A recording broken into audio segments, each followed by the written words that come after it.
This is Rebecca Happy with the Ottawa Buzz TV, and this is the launch of a new show that will be held monthly with Diane called Let's Talk Relationships. She's a relationship specialist and specializes in divorce recovery and rebuilding after the divorce. So welcome, Diane. Thanks for choosing to share your knowledge with the Ottawa community. And today we're going to be talking about what happens once we're divorced, considering that in fact Canada, 51% of marriages end in divorce, and the second time around is 65%. So welcome. Welcome. Thank you, Rebecca. Thank you for having me. I guess we're going to talk relationships, and we're going to talk about, the stats are really fascinating. And the thing is that why second divorces fail more so than even first divorces, because we don't do the work in between, right? We end a relationship, or we get left, or the relationship ends, and we end up within the first year being either living with someone or committed to someone else, and not spending a year to really do some work around why did my relationship fail? What was my contribution? What do I do from there?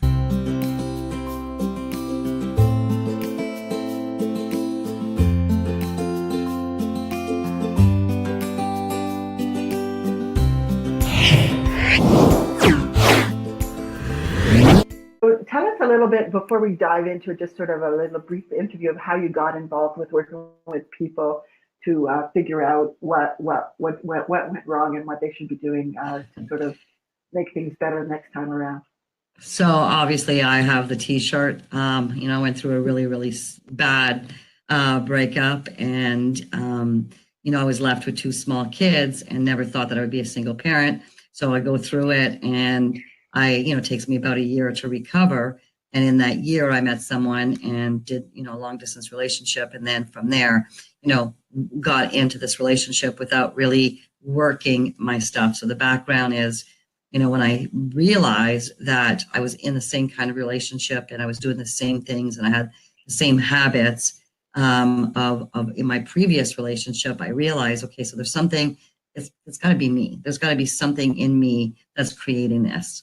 And then even further than that, when my daughter came in, and she basically, people are going to laugh, but she brought her father home, and not be good or bad. It's just that I realized there's got to be, there's got to be a pattern, or there's got to be a blueprint that somebody follows. And why would my daughter be the same way as me and bring home the same type of boyfriend, right?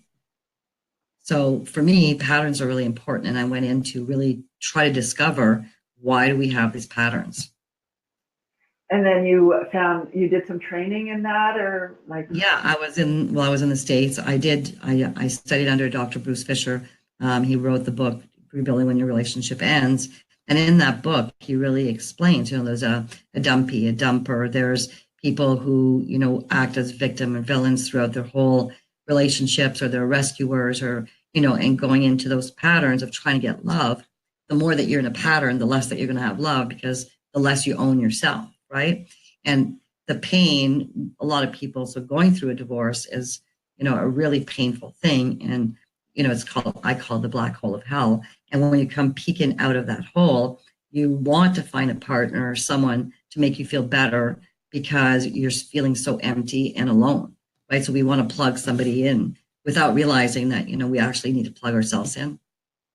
Right? So now that you're trained and you wear the t-shirt and all that, you're working you help people in recovery and sort of preventative for more young people, so they don't have 100 people that they're going through, or maybe a dozen people, and always repeating the same kind of thing. What is recovery? What does that really mean when you work with people? So the recovery is to understand yourself in relationship, and understand that we actually have a blueprint. We have a blueprint. So, Anthony Robbins says, what do you crave the most? I say, what did you need as a child, or what did you feel you needed, and how, did you not get that? Or, what did you crave? And not blaming your parents, not blaming anybody, is what is it that you needed as a child that you feel that you didn't get, is actually what you're going to try to seek in relationships. And really, even in relationships, you think in the beginning that you're getting that, but you're not. It's you needing to give it to yourself, so that you recognize, hence, if someone's giving it to you actually, or you're being able to explain your needs in a relationship. Most of us can't. And in our places of separation and divorce, a lot of times it's just that we've had a conversation and recycle the same issue, and we become very distant and we blame each other. But really, there is no blame. There's no blame because you guys both contributed to the demise of the relationship without even realizing, by not understanding yourself in relationships. Does that make sense, Rebecca? Well, yeah. But what are like some of the things that what you tell people or you teach people, or what can I do to gain this kind of understanding? Because I do think it's all his fault. You what? It is all his fault. No, it's not his fault. No, it's not his fault. His fault is that, actually your fault. Your fault is that you allowed that to happen. Your fault is that you probably in your background didn't want or had so much conflict that you didn't know how to deal with conflict or how to stand up for yourself and how to make yourself important, right, in relationships. And so unfortunately, it's not his fault because all he did was continue what mommy or daddy did to you. Does that make sense to you, Rebecca? Yeah. So, okay, so let's look at. So like in terms of if I ever want to go into another relationship again, or I would help my kids navigate that kind of thing, like how does the awareness happen? Like how do I become aware if I've always sort of operated in this manner before, and that's why I've repeated it so many times? Well, so I offer, it's called your relationship blueprint, right? Okay. So let's start with you. So what were you craving? What were you craving as a child? What do you think you missed or you wanted more of as a child? Well, I wanted to feel acknowledged, and like I wanted right. To feel acknowledged and to be valued, or let's just go with acknowledged. So you wanted to feel acknowledged, and though in your relationship or the partner that you picked, were you acknowledging yourself? Were you being in a place where you could acknowledge what was happening and acknowledge yourself? Did you? And yes, no. Oh, did I? Yeah. No, I don't think so. Right. I would say, yeah. So acknowledging yourself would have probably been, I'm selfish, or I don't deserve, or, and he would allude to acknowledging you. So you would get a little bit confused because you're like, okay, well, maybe he acknowledges me there. But the key is, it's not about him, is that if you can't acknowledge your value or who you are or how important you are, then somebody else doesn't acknowledge it, because you need to be the driver of what that looks like in a relationship, right? And a lot of times we are not the drivers of our needs or wants, are taking responsibility for our anger, for our communication, and we all blame each other. We go through the jury box and say, so he did this again, or she did this again. Really, it's about what is it that you need? And a lot of people don't understand that. They deny. So you denied the taking care of self. You denied, let's call it freedom. You denied your own acceptance, let's call it. And by denying that, you are no longer in any place having a foot into you, let's call it. You're just reacting and behaving in the relationship. So essentially, what I think I heard you say is that part of the awareness is like, if I don't own what I want for myself, then I can't possibly communicate that in a manner for someone else to give it to me, because I have to start here first. 100%, Rebecca, exactly.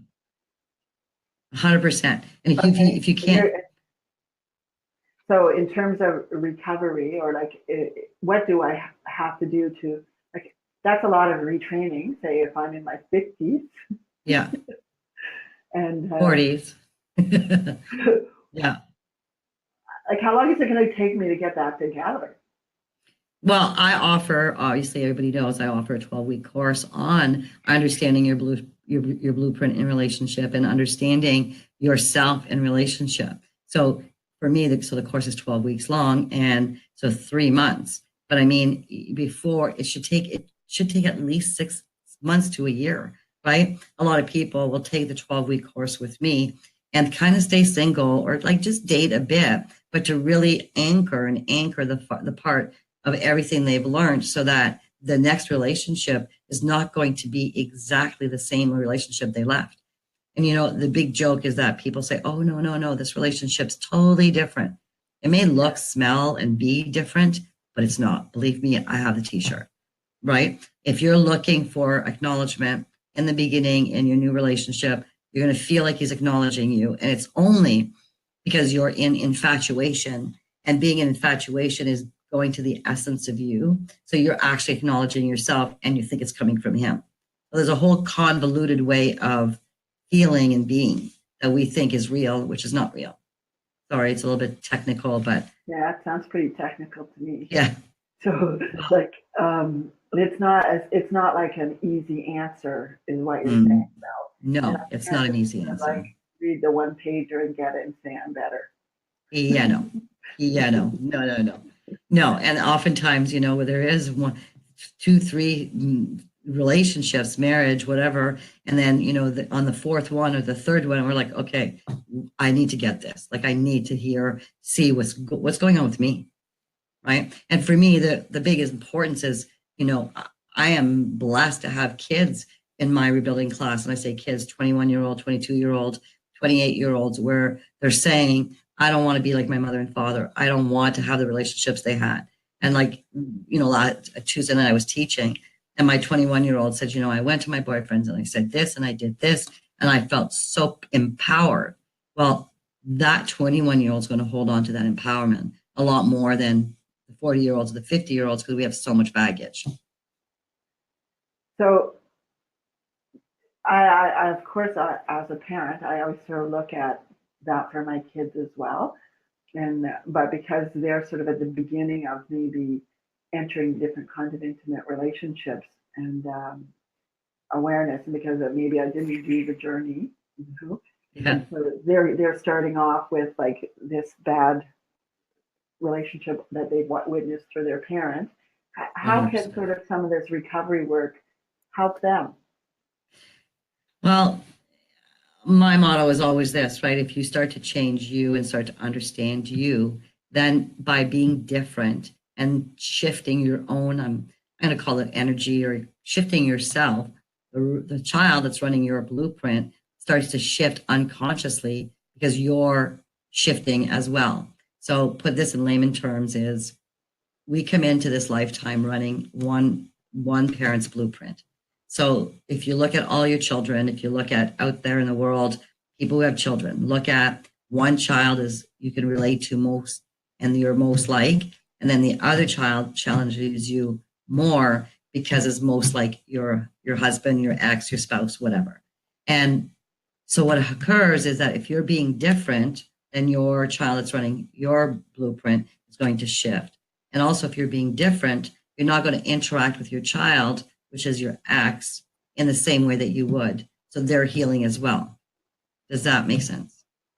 Yeah, Yeah. totally. And you said that some people who were coming to do some of your workshops or getting some support through you were young adults, and I'm assuming they weren't necessarily married and divorced, but they've shown up for your program for a reason. Like, how did they come into the door and already knowing what maybe I didn't know until I was in my 50s? That I It's need, I so need, but I want to repeat this.